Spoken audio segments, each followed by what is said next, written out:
வாங்க வாங்க சிஸ்டர். ஆர்மியில் இருக்கீங்களா?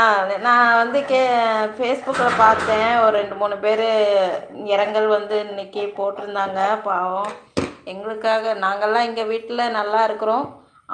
நீங்கள்லாம் போய் எங்கள் ஆர்மியில் எங்களுக்காக சண்டை போடுறது கஷ்டமாக தான் இருக்குது. அவங்க குடும்பம்லாம் இன்றைக்கி வந்து தவிக்குது. ஒன்றும் பண்ண முடியல. கீர்த்தி எப்படி இருக்கிறார்? நல்லா இருக்கிறாங்க ரம்ஜான் சிஸ்டர். நீங்கள் எப்படி இருக்கீங்க? பாட்டி எப்படி இருக்காங்க? நீங்கள் நலமா? நான் நலமாக இருக்கிறேன். இன்றைக்கி வந்து ஒர்க்கு போகல சிஸ்டர். நான் இப்போ லீவில் இருக்கேனக்கா. 1 மாதம் லீவ். அப்படியா? ஓகே ஓகேம்மா.